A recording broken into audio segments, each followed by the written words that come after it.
നമ്മൾ GTMൽ different ആംഗിൾസും different പേഴ്സ്പെക്റ്റീവ്സും അതുപോലെ തന്നെ GTMൽ വളരെ ഇമ്പോർട്ടൻ്റ് ആയിട്ടുള്ള ഒരുപാട് ഏരിയാസ് നമ്മൾ കവർ ചെയ്തു. എന്നാൽ അവിടെ ഏറ്റവും ഇമ്പോർട്ടൻ്റ് ആയിട്ടുള്ള എന്നാൽ നമ്മുടെ കമ്പനീനെ സ്കെയിൽ ചെയ്യാൻ നമ്മളെ ഏറ്റവും സഹായിക്കുന്ന ഒരു കാര്യമാണ് ശരിക്കും ഗ്രോത്ത് ഫ്രെയിംവർക്ക് എന്ന് പറയുന്നത്. ഈ ഗ്രോത്ത് ഫ്രെയിംവർക്കിനെ കുറിച്ച് നമ്മൾ ഡിസ്കസ് ചെയ്യുമ്പോൾ അല്ലെങ്കിൽ ഗ്രോത്ത് ഫ്രെയിംവർക്കിനെ കുറിച്ച് നമ്മൾ പറയുമ്പോൾ പലർക്കും ഗ്രോത്ത് ഫ്രെയിംവർക്കിനോടുള്ള കോൺസെപ്റ്റ് ഡിഫറെൻ്റ് ആണ്. നമ്മൾ പഠിക്കുന്ന കാര്യങ്ങളല്ലാത്തത് കൊണ്ട് തന്നെ നമ്മൾ എക്സ്പ്ലോർ ചെയ്ത് നമ്മുടെ ജേർണിയിൽ നിന്നും മനസ്സിലാക്കുന്ന കാര്യങ്ങളായതുകൊണ്ട് തന്നെ ആ ഗ്രോത്ത് ഫ്രെയിംവർക്കിനോടുള്ള അപ്രോച്ച് പലർക്കും ഡിഫറെൻ്റ് ആണ്. Maybe I would say each founder have their own definition and their own explanation for growth framework എന്നുള്ളതാണ്. അപ്പോൾ ഞാൻ ഇന്ന് പറയാൻ പോകുന്ന എക്സ്പ്ലനേഷൻ എന്ന് പറയുന്നത് എൻ്റെ ജേർണിയിൽ നിന്നും എനിക്ക് മനസ്സിലായിട്ടുള്ള എനിക്ക് വർക്ക് ആയിട്ടുള്ള കാര്യങ്ങൾ മാത്രമായിരിക്കും. അപ്പോൾ ബേസിക്കലി ഗ്രോത്ത് ഫ്രെയിംവർക്ക് എന്ന് പറയുന്നത് ഇപ്പോൾ നമ്മളൊരു സ്റ്റാർട്ടപ്പ് തുടങ്ങി, ഒരു ബ്രാൻഡ് തുടങ്ങി, നമ്മളതിന് SEO ചെയ്തു, SEO എല്ലാം അടിപൊളിയാണ്, നമ്മൾ മറ്റേ ലാഡർ റൺ ചെയ്യുന്നു, നമ്മൾ ലീഡ് ജനറേറ്റ് ചെയ്യുന്നു, നമ്മൾ സെയിൽ ചെയ്യുന്നു. ഇതിനെ അല്ല ആക്ച്വലി ഒരു ഗ്രോത്ത് ഫ്രെയിംവർക്ക് എന്ന് പറയുന്നത്. ഞാൻ കൊടുക്കാൻ ആഗ്രഹിക്കുന്ന ഗ്രോത്ത് ഫ്രെയിംവർക്കിന് കൊടുക്കാൻ ആഗ്രഹിക്കുന്ന ഡെഫിനിഷൻ എന്ന് പറഞ്ഞു കഴിഞ്ഞാൽ it is A framework, it is A cycle. അതിനൊരു സൈക്കിളായിട്ട് അതിങ്ങനെ റോൾ ചെയ്തുകൊണ്ടിരിക്കണം. അതിനെയാണ് എനിക്ക് ഫ്രെയിംവർക്ക് എന്ന് വിളിക്കാൻ കുറച്ചും കൂടെ ആഗ്രഹം. And I would say how it becomes a cycle എന്നുള്ളത്. So basically every growth framework starts with acquisition. നമ്മൾ പുതിയ കസ്റ്റമേഴ്സിനെ, പുതിയ യൂസേഴ്സിനെ ഓൺബോർഡ് ചെയ്യുന്ന അല്ലെങ്കിൽ അവരെ നമ്മുടെ പ്ലാറ്റ്ഫോമിലേക്ക് ബ്രിങ് ചെയ്യുന്നതോടുകൂടിയാണ് ഒരു ഫ്രെയിംവർക്ക് സ്റ്റാർട്ട് ചെയ്യുന്നത്. പക്ഷേ എൻ്റെ ആ അക്വിസിഷൻ എന്ന് പറയുന്ന ആ ഒരു എലമെൻറ്റ് കഴിഞ്ഞാൽ ഞാൻ എപ്പോഴും ആഗ്രഹിക്കുന്നത് there is N activation point എന്നുള്ളതാണ്. അതായത് ഒരു യൂസറെ നമ്മൾ ഏത് ഫണലിലൂടെ ആവാം, ഏത് സെയിൽസ് ചാനലിലൂടെ ആവാം, ഏത് ഫണലിലൂടെ ആവാം, നമ്മൾ നമ്മുടെ പ്ലാറ്റ്ഫോമിലേക്ക് കൊണ്ടുവന്നു കഴിഞ്ഞാൽ അവർ നമ്മുടെ യൂസറായി കഴിഞ്ഞാൽ അത് യൂസറായി എന്നുള്ളത് കൊണ്ട് മാത്രം മേ ബി ഞാൻ അവരൊരു യൂസറായിട്ട് കൺസിഡർ ചെയ്യില്ല. So there are like 2 users in my definition. One, a simple user, one, an activated user. So activated user actually act as a spokesperson for our brand, right? അപ്പോൾ activated user ആവണമെങ്കിൽ there should be N activation point. അപ്പോൾ acquisition കഴിഞ്ഞു, may be ഇൻസ്റ്റാഗ്രാമിൽ ഒരു add run ചെയ്തു, ഒരു lead വന്നു, sales call ചെയ്തു, അതിനെ അവർ പേ ചെയ്തു, അവർ യൂസറായിട്ട് മാറി. ആ യൂസറായിട്ട് മാറിക്കഴിഞ്ഞാൽ ആഫ്റ്റർ എ സെർട്ടൈൻ ഡേയ്സ് അല്ലെങ്കിൽ after A certain period there should be N activation moment. ആ ആക്ടിവേഷൻ മൊമെൻ്റാണ് നമ്മുടെ ഗ്രോത്ത് ഫ്രെയിംവർക്കിൽ ഏറ്റവും ഇമ്പോർട്ടൻ്റ് ആയിട്ടുള്ള കാര്യം. Because when they get activated it keeps dum coming back. അതായത് റിട്ടൻഷനിലേക്ക് അവർ ആക്ച്വലി സഹായിക്കുന്നത് ഈ ഒരു ആക്ടിവേഷൻ ആയിരിക്കാം. ഇതേ ആക്ടിവേഷൻ തന്നെയാണ് അവരെ കൊണ്ട് റഫറൽസ് കൊണ്ടുവരുന്നതും. അപ്പം ബേസിക്കലി അപ്സെല്ലും ക്രോസ്-സെല്ലും റിട്ടൻഷനും എല്ലാം സംഭവിക്കുന്നത് ഈ ആക്ടിവേഷൻ്റെ ബേസിസിലായിരിക്കും. ആൻഡ് ബേസിക്കലി ഈ ആക്ടിവേഷൻ തന്നെയായിരിക്കും റിട്ടൻഷനെ ട്രിഗർ ചെയ്യാന്ന് പറഞ്ഞതുപോലെ തന്നെ റവന്യൂവിനെ ട്രിഗർ ചെയ്യാം. അപ്പോൾ റവന്യൂവിനെ ട്രിഗർ ചെയ്യുന്ന പോയിന്റ് അല്ലെങ്കിൽ നമ്മുടെ ലൈഫ് ടൈം വാല്യൂവിനെ ട്രിഗർ ചെയ്യുന്ന, ഇതിനെ മുന്നോട്ട് കൊണ്ടുപോകുന്ന അല്ലെങ്കിൽ ഇതിനെ ഉയർത്തുന്ന ഒരു പോയിന്റ് എന്ന് പറയുന്നത് നമ്മുടെ ആക്ടിവേഷൻ പോയിന്റ് ആണ്. ആൻഡ് റഫറൽ വരുന്നു, വീണ്ടും അത് പുതിയ യൂസറായി, അല്ലെങ്കിൽ അപ്സെൽ ഓർ ക്രോസ്-സെൽ ആവുന്നു, അത് വീണ്ടും പുതിയ യൂസർ ആവുന്നു. പുതിയ യൂസർ വന്നു കഴിഞ്ഞാൽ വീണ്ടും അതിനെ ആക്ടിവേറ്റ് ചെയ്യുന്നു. അപ്പോൾ ഇങ്ങനെ ഒരു സൈക്കിൾ ക്രിയേറ്റ് ചെയ്യുന്നതിനെയാണ് നമ്മൾ ഗ്രോത്ത് ഫ്രെയിംവർക്ക് എന്ന് പറയുന്നത്. അല്ലെങ്കിൽ ഞാൻ ഉദ്ദേശിക്കുന്ന ഗ്രോത്ത് ഫ്രെയിംവർക്ക് എന്ന് പറയുന്നത് അതാണ്. അപ്പോൾ എന്താണ് വ്യത്യാസം എന്ന് ഞാൻ പറഞ്ഞുതരാം. അപ്പം ഒരു എട്ടെക്കിന് എടുക്കുക. എട്ടെക്കാണ് ശരിക്കും right example. Most of the edtechs ഇവിടെ ചെയ്യുന്നത് എന്താണെന്ന് വെച്ച് കഴിഞ്ഞാൽ അവർ മെറ്റൽ ആഡ് റൺ ചെയ്യുന്നു, അവർക്ക് ലീഡ്സ് വരുന്നു, ഹ്യൂജ് സെയിൽസ് ടീം ഉണ്ടാവും, വെൽ ട്രെയിൻഡ് സെയിൽസ് ടീം ഉണ്ടാവും, അത് വെച്ചിട്ട് അവർ സെല്ല് ചെയ്യുന്നു, അവർക്ക് യൂസേഴ്സ് വരുന്നു. Next month again add run ചെയ്യുന്നു, ലീഡ് വരുന്നു, സെല്ല് ചെയ്യുന്നു. Next month again add run ചെയ്യുന്നു, ലീഡ് വരുന്നു, സെല്ല് ചെയ്യുന്നു. ഇതാണ് അവർക്ക് റിപ്പീറ്റബിൾ ആയിട്ട് നടക്കുന്നത്. പക്ഷേ ഒരിക്കലും ഒരു സസ്റ്റൈനബിൾ ഫ്രെയിംവർക്ക് അല്ല, അല്ലെങ്കിൽ ഒരു ഗ്രോത്ത് ഫ്രെയിംവർക്ക് നമുക്ക് പറയാൻ പറ്റില്ല. കാരണം ഗ്രോത്ത് ഫ്രെയിംവർക്കിൽ ഗ്രോത്ത് എന്ന് പറയുന്ന ഒരു എലമെൻ്റ് ഉണ്ടല്ലോ, അവിടെ ഒരു ഗ്രോത്ത് വരണം. ഓർഗനൈസേഷൻ ഒരു ഗ്രോത്ത് വരണമെങ്കിൽ സ്വാഭാവികമായിട്ടും നമ്മുടെ ആഡ് സ്പെൻഡ് കുറയണം, അല്ലെങ്കിൽ ആഡ് CAC to LTV റേഷ്യോയിൽ നല്ല വ്യത്യാസം വരണം, പോസിറ്റീവായിട്ടുള്ള വ്യത്യാസം വരണം. അതെയാണ് നമ്മൾ ഗ്രോത്ത് ഫ്രെയിംവർക്ക് എന്ന് പറയാം. അല്ലാതെ നമ്മൾ എല്ലാ കാലത്തും ഒരു 1000 രൂപ സ്പെൻഡ് ചെയ്യുന്നു, 10,000 കിട്ടുന്നു, ഒരു വർഷം കഴിഞ്ഞിട്ടും 1000 രൂപ സ്പെൻഡ് ചെയ്യുന്നു, 10,000 കിട്ടുന്നു. ഇങ്ങനെ തന്നെയാണ്. 1000-ന് പകരം നമ്മൾ 10,000 സ്പെൻഡ് ചെയ്ത് കഴിഞ്ഞാൽ നമുക്ക് 1 lakh കിട്ടുന്നു. അതിനെ നമുക്ക് ഗ്രോത്ത് ഫ്രെയിംവർക്ക് വിളിക്കാൻ പറ്റുമോ എന്ന് ചോദിച്ചു കഴിഞ്ഞാൽ വിളിക്കാം. പക്ഷേ ഒരു ലോങ്ങർ റണ്ണിൽ അത് സസ്റ്റൈനബിൾ ആവണം എന്നുണ്ടെങ്കിൽ there should be this activation point എന്നുള്ളതാണ് ഞാൻ വിശ്വസിക്കുന്നത്. അപ്പോൾ ഞാൻ പറഞ്ഞ പോലെ എട്ടെക് ഇങ്ങനെയാണ് ഇപ്പോൾ ആക്ട് ചെയ്യുന്നത്. But what if there is N activation point? ആ ആക്ടിവേഷൻ പോയിന്റ് ക്രിയേറ്റ് ചെയ്ത് കഴിഞ്ഞാൽ സംഭവിക്കുന്നത് എന്താണെന്ന് വെച്ച് കഴിഞ്ഞാൽ ഒരു യൂസർ വരുന്നു, നമ്മുടെ പ്ലാറ്റ്ഫോം യൂസ് ചെയ്യുന്നു. ഒരു സമയം കഴിയുമ്പോൾ അവർ ആക്ടിവേറ്റ് ആവുന്നു. അപ്പോൾ ആക്ടിവേറ്റ് ആവുന്നു എന്ന് ചോദിച്ചു കഴിഞ്ഞാൽ അവർ നമ്മുടെ പ്രൊഡക്റ്റിനെ കുറിച്ച് മനസ്സിലാക്കുന്നു, അവരുടെ പ്രോബ്ലം സോൾവ് ചെയ്യുന്നുണ്ട് എന്നുള്ളത് അവർ റിയലൈസ് ചെയ്യുന്നു, അവർ ഹാപ്പി ആവുന്നു, അവർ NPS കൂടുന്നു. അതാണ് നമ്മുടെ ആക്ടിവേഷൻ പോയിന്റ് സംഭവിക്കുന്നത്. ആ ആക്ടിവേഷൻ പോയിന്റിൽ നിന്നും ആ ഹാപ്പിനെസ് കാരണം, ആ സാറ്റിസ്ഫാക്ഷൻ കാരണം അവർ കൂടുതൽ റെഫറൻസ് തരുന്നു, അവർ പുതിയ പ്രൊഡക്റ്റ് പർച്ചേസ് ചെയ്യുന്നു. അപ്പോൾ ഈ റെഫറൻസ്, അവർ 2 റെഫറൽ വന്നു കഴിഞ്ഞാൽ പുതിയ 2 യൂസേഴ്സ് വരുന്നത് നമുക്ക് ക്യാക്ക് ഇല്ലാണ്ടായിരിക്കും, അല്ലെങ്കിൽ കമ്പാരിറ്റീവ്ലി വെരി ലെസ് ക്രാക്ക് വെച്ചിട്ടായിരിക്കും, കസ്റ്റമർ അക്വിസിഷൻ കോസ്റ്റ് വെച്ചിട്ടായിരിക്കും പുതിയ ആളുകൾ വരിക. അപ്പം ക്രമാതീതമായിട്ട് ഈ റെഫറൽസിൻ്റെ എണ്ണം ഇൻക്രീസ് ചെയ്യുന്നു. അപ്പോൾ സ്വാഭാവികമായിട്ടും ഒരു 6 months കഴിയുമ്പോഴേക്ക്, ഇപ്പോൾ ഫസ്റ്റ് മന്തിൽ നമ്മൾ 100 യൂസേഴ്സിന് ഓൺബോർഡ് ചെയ്തതിൽ 95 പേര് മേ ബി നമ്മൾ മെറ്റ ആഡ് സ്പെൻഡ് ചെയ്തിട്ടായിരിക്കും, 5 പേര് SEO ആണെന്ന് വിചാരിക്കാം. ബട്ട് ഓവർ ഈ 6 months SEOൻ്റെ എണ്ണം നമുക്ക് 10 ആവണം. അതുപോലെ തന്നെ മെറ്റ ആഡ് നമുക്ക് 95 ഉള്ളത് ഒരു 50 വരണം, ബാക്കി 40-45 റെഫറൻസ് വഴിയാവണം.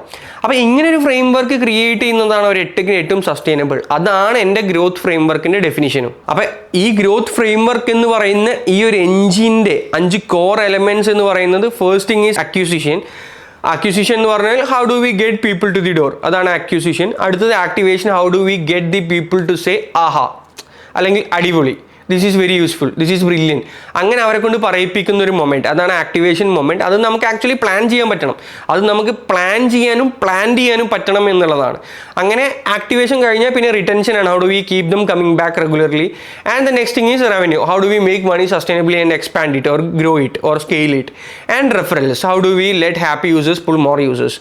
അപ്പോൾ ഈ 5 കോർ എലമെന്റ്സ് ആണ്, കോർ എൻജിൻസ് ആണ് ശരിക്കും ആ ഗ്രോത്ത് ഫ്രെയിം വർക്കിൽ ഏറ്റവും ഇമ്പോർട്ടൻ്റ് എന്ന് പറയുന്നത്. നമ്മൾ ഏത് സക്സസ്ഫുൾ സ്റ്റാർട്ടപ്സ് എടുത്തു കഴിഞ്ഞാലും അവർക്ക് ഇതുപോലെ ഒരു അടിപൊളി ഗ്രോത്ത് ഫ്രെയിം വർക്ക് ഉണ്ടാവും. അപ്പം എന്തുകൊണ്ട് ഡുവോ ഒരു പ്രൊഡക്റ്റ് ലെഡ് ഫ്രെയിം വർക്കാണ്, അല്ലെങ്കിൽ അവരുടെ ഗ്രോത്ത് എന്ന് പറയുന്നത് അവരുടെ പ്രൊഡക്റ്റ് തന്നെയാണ് ലീഡ് ചെയ്യുന്നതെന്ന് ചോദിച്ചു കഴിഞ്ഞാൽ ബേസിക്കലി അവരുടെ റിട്ടൻഷനും, അവരുടെ ബേസിക്കലി ഈ സ്റ്റാർട്ടപ്സിന് അല്ലെങ്കിൽ ലേണിംഗ് ആപ്സിനുള്ള ഒരു റിട്ടൻഷൻ കേവിനേക്കാളും കുറച്ചും കൂടി അടിപൊളി റിട്ടൻഷനാണ് അവർക്കുള്ളത്. അപ്പോൾ അതുകൊണ്ട് തന്നെ അവരുടെ ആക്റ്റീവ് യൂസേഴ്സിൻ്റെ എണ്ണം കൂടുതലാണ്. അവർ ഇമ്പാക്റ്റ് ക്രിയേറ്റ് ചെയ്യുന്നുണ്ടോ എന്ന് വെച്ച് കഴിഞ്ഞാൽ ഇറ്റ് ഈസ് ഡിഫറെൻറ്റ് തിങ്, അതിലെനിക്ക് വേറെ ഒപ്പീനിയനാണുള്ളത്. ബട്ട് അവരുടെ ഡെയിലി ആക്റ്റീവ് യൂസേഴ്സിൻ്റെ എണ്ണത്തിൽ അവർക്ക് comparing to other players they have a good numbers എന്നുള്ളതാണ്.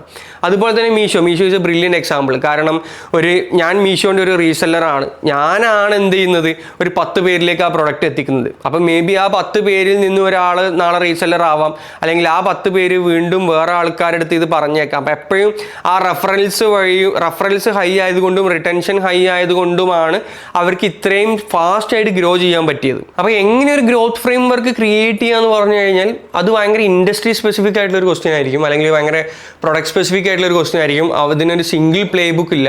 ബട്ട് ടിപ്പിക്കലി നിങ്ങൾ ചെയ്യേണ്ടത് എന്താണെന്ന് വെച്ച് കഴിഞ്ഞാൽ, ഒന്ന് നിങ്ങൾക്ക് സെയിൽസ് ഫണൽസിനെ കുറിച്ച് നല്ല നോളജ് വേണം. നിങ്ങളുടെ സെയിൽസ് ഫണൽസിൽ ലൈക്ക് വെബ്സൈറ്റിൽ വിസിറ്റ്, സൈൻ അപ്സ്, അതുപോലെ തന്നെ അവരുടെ എക്സ്പീരിയൻസ്, അവരെപ്പോഴൊക്കെ വെബ്സൈറ്റിൽ വരുന്നു പോകുന്നു, എപ്പോഴൊക്കെ പ്രൊഡക്റ്റ് യൂസ് ചെയ്യുന്നു, എപ്പോഴൊക്കെ ആപ്പിൽ വരുന്നു പോകുന്നു, അങ്ങനത്തെ നമ്പർ റിലേറ്റഡ് ആയിട്ടുള്ള കാര്യങ്ങളും ഓരോ ഫണൽസിൻ്റെ എഫിഷ്യൻസിയും നിങ്ങൾ എപ്പോഴും നോക്കിയിരിക്കണം. അതുപോലെ തന്നെ നിങ്ങൾക്കൊരു എപ്പോഴും കോർ ആയിട്ടുള്ളൊരു 3-5 മെട്രിക്സ് വേണം. മേ ബി അത് മന്ത്ലി ആക്റ്റീവ് യൂസേഴ്സ് ആവാം, ഡെയിലി ആക്റ്റീവ് യൂസേഴ്സ് ആവാം, റവന്യൂ റിലേറ്റഡ് ആവാം.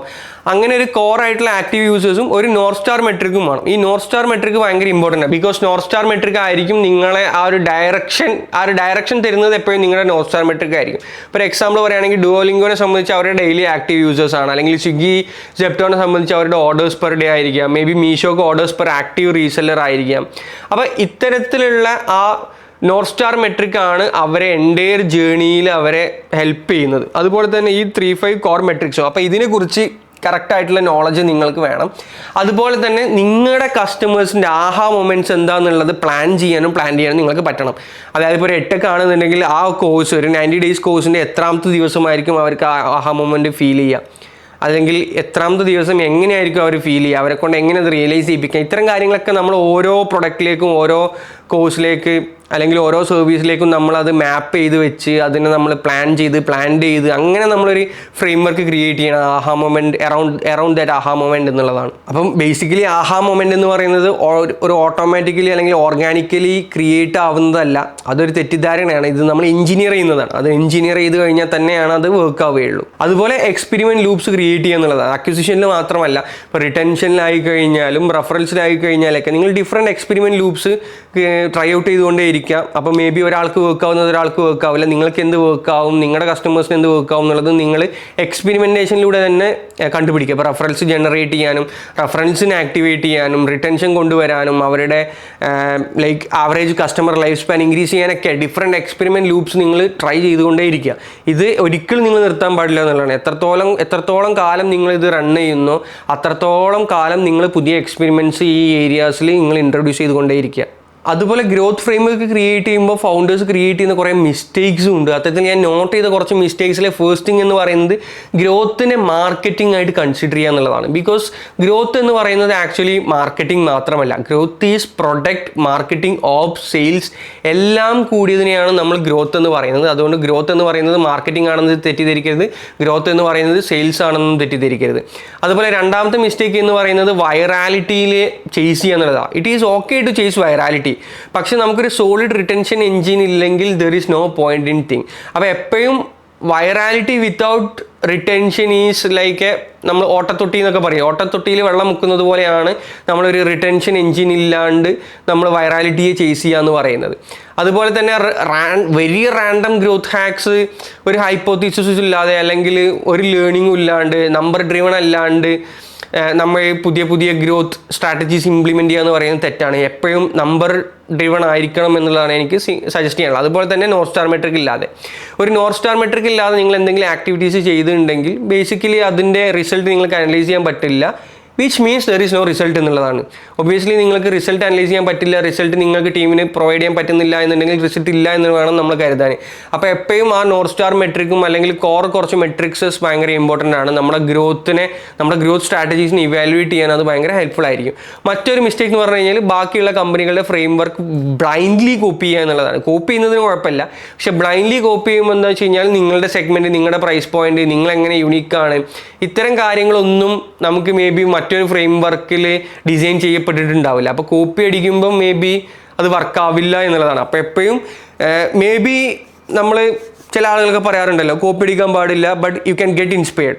That is totally fine. You can learn things from others, you can get inspired from others, but you should not copy things exactly like it is എന്നുള്ളതാണ്. അപ്പോൾ ഇതാണ് basically founders വരുത്തുന്ന കുറച്ച് mistakes. ഈ mistakes നിങ്ങൾ വരുത്താണ്ടിരിക്കുക. ഇപ്പോൾ growth frame work എന്ന് പറയുന്ന കോൺസെപ്റ്റ്, അല്ലെങ്കിൽ അറ്റ്ലീസ്റ്റ് ഞാൻ ഉദ്ദേശിച്ച ഗ്രോത്ത് ഫ്രെയിം വർക്ക് കോൺസെപ്റ്റ് എന്താണെന്നുള്ളത് നിങ്ങൾക്ക് മനസ്സിലാവുമെന്ന് വിചാരിക്കുന്നു. ഇപ്പോൾ ഞാൻ പറഞ്ഞതും ഇതുപോലെ തന്നെ പോയിട്ട് നിങ്ങളുടെ കമ്പനിയിൽ ഇംപ്ലിമെൻറ്റ് ചെയ്യുന്നതും ശരിയല്ല. നിങ്ങൾ അതിൽ നിങ്ങൾക്ക് എന്ത് വർക്ക് ആവും എന്നുള്ളത് അനലൈസ് ചെയ്യുക. ഞാൻ പറഞ്ഞതുപോലെ തന്നെ എക്സ്പെരിമെൻറ്റ് ചെയ്യുക.